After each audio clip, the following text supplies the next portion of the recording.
Hi, everybody. Welcome back to this short little segment of, let's see, what are we going to call this?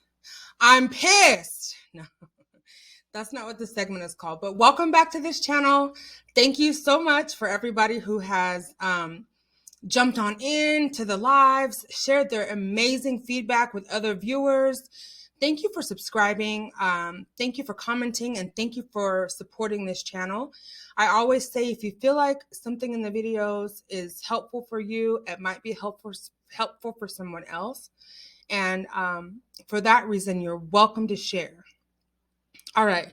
So what I want to talk about really briefly today is the whole aspect in the mental health care industry of, and I guess in the healthcare profession as well, but this idea and this principle of continuity of care. And so I'm understanding this more and more as something has just recently happened to me. And so it prompted me to kind of share my experiences with this and hopefully to see things work out better for myself and others in the future. So in full transparency, I have been in therapy, and I find it very, very helpful. The nature of my work sometimes gets really heavy. It's hard for me to sometimes process my own feelings versus am I internalizing someone else's feelings or whatever else that may come up. The point is that therapy for me is so very helpful. And I found an amazing therapist. She's a Black woman, and she is the first therapist that I have felt like I connected with, someone that I really trust and can be vulnerable with without like any inhibition. And so I had been seeing this therapist for over a year, pretty consistently. Sometimes I would have to like reschedule sessions and things like that. But I've really been more consistent because I really want to grow as an individual and as, someone who is actually somewhat in like the healthcare and wellness field.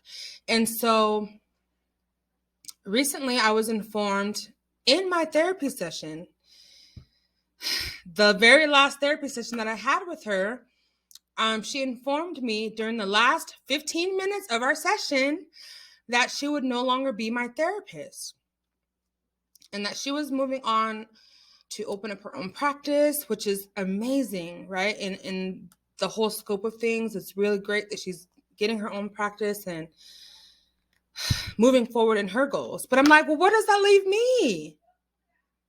I've built a relationship and a rapport with you as you have with me. And now you're telling me this is our last session 15 minutes before it's over. I was shocked. I was at a complete loss. I was like, what am I supposed to do with this information? And now who am I going to see? So many questions. And so again, I'm not the only person that this has happened to. This is just my first time having to go through this experience. Oops.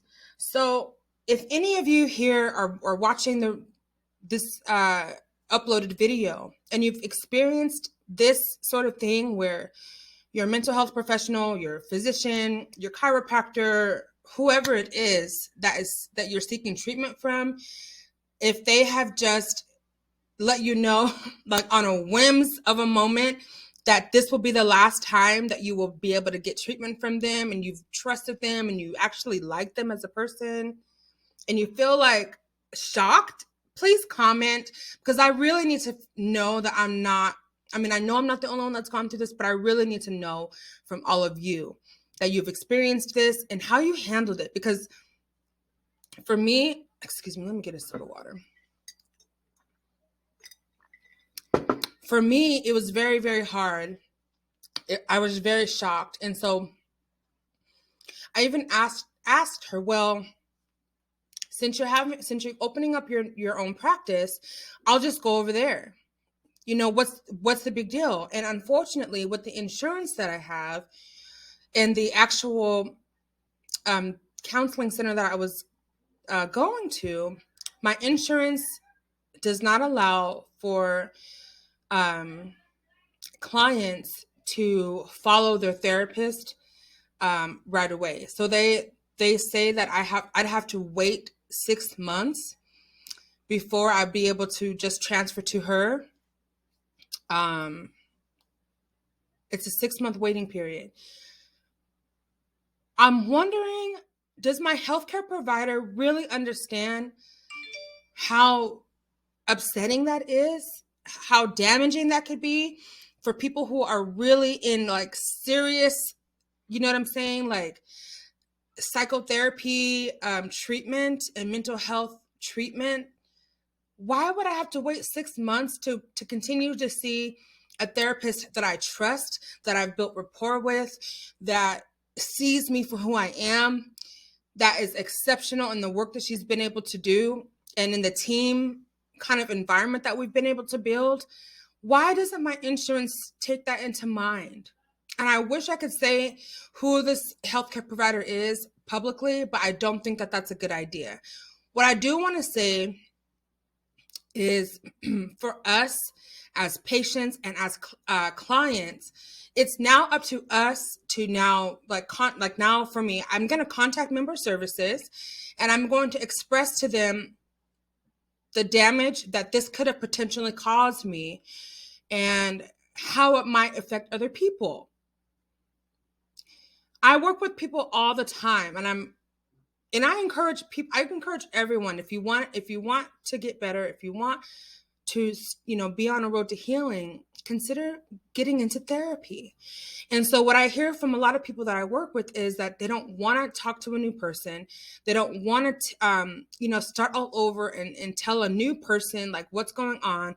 And now I get it. I was always like, well, you have to kind of look at the benefits over the risks, kind of count the costs and see if you think it's going to be beneficial. But now what I'm learning is it's just not that simple, because I'm in that same place. I don't want to have to start all over. I don't want to have to follow a new therapist's rules. I don't want to have to start fresh. I don't. And even today, like I got a call from, my therapist's office informing me that, okay, I'm going to see a new therapist. Yeah, I already knew that. But then I was informed that I would need to complete a whole new client form, do a whole new profile so that the therapist can adequately help me. And I'm like, you're notifying me of this, and this is less than 24 hours away from my appointment that I'm going to have to be doing all of this. I plan out my day very, very specifically and very strategically. And for this to be thrown on me, and I know I need to work on working with changes, because changing priorities and all of that is not my biggest strength. And I recognize that. But in the same way, where is the continuity of care? Where is it?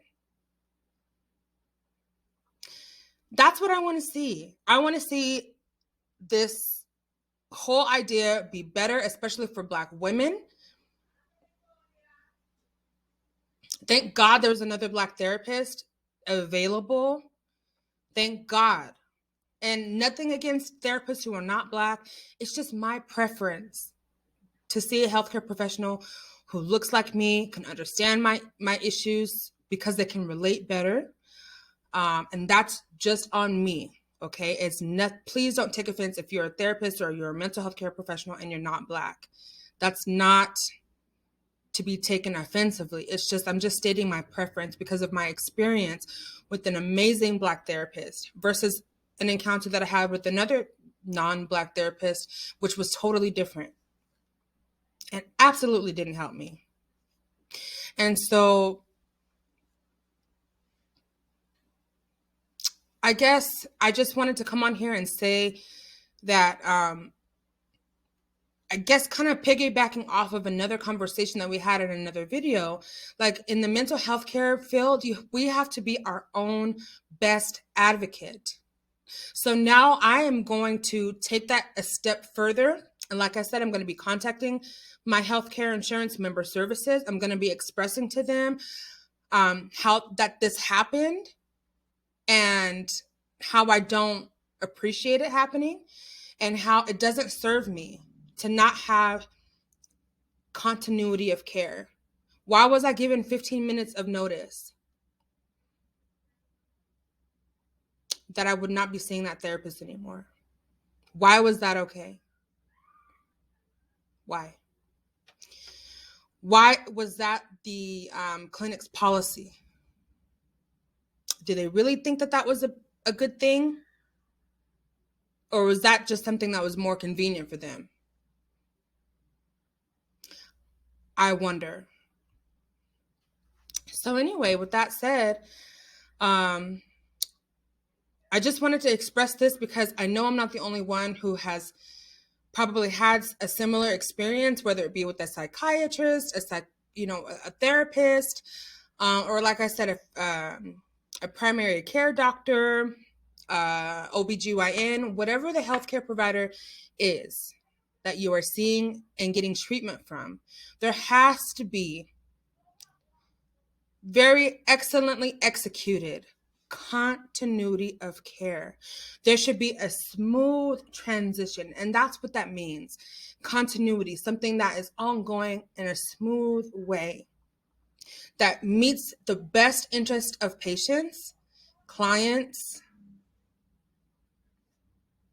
and everyone in between.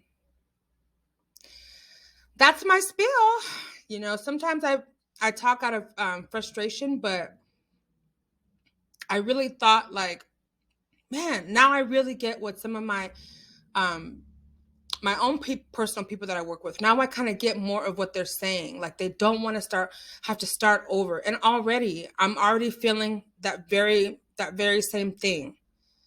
Like I'm trying not to be anxious about it, and I'm trying not to be like upset about it, but I am. I really am. And I just hope that this new therapist and I can just build something fast because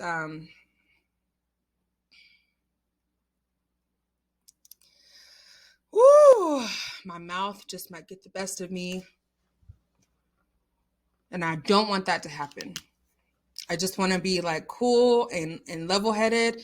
But when I get on the phone with these member services, no, they're going to get every piece of it that I have to give. Because this has really been a frustrating 2 weeks. Having not been able to have regular therapy. And then again, I can't even schedule appointments for the next couple of weeks because I need to have this first appointment first. And so I'm like, okay, it's just a whole bunch of things. So I have to wait until the end of November when I've been used to going more regularly than that. And it's really helped me. So yes, I'm very upset about it. But I just think that it's a huge reminder of how we have to be our own best advocate in every way. In every way. So I'm gonna go back to my my Zen corner now, and I'm going to really think about what it is that I want to communicate to these member services, and prepare myself for having to see a new therapist. So pray for me, y'all, because I'm really stressed out about this. I really wish things were different. I really wish I could just go wherever the therapist that I connected with. I wish that it was possible. Now I can always go and pay out of pocket, right? What is it? $175, $200 per session, or whatever the prices are. No, I could do that. But why would I do that when I'm already paying for insurance every month to have this, service available to me? And so I'm going to end this because I just wanted it to be really short. But I hope that you all got something out of this little short rant, angry story. I'm pissed, but it shows me where there's work to be done and where kind of where I can start, you know, during this time, I guess, in this moment. So yeah, that's it. I wanted to announce what's up and coming, but I don't. My focus is not on it. My focus is continuity of care and expressing my very, very, very deep concerns of what this could have what this could have done, how it could have set me back, and what it could possibly do to anybody else who's having to go through this. Okay? But you all, please take care of yourselves. Please be kind to yourselves, have compassion on yourselves, and be abundantly kind to others. Okay? Bye.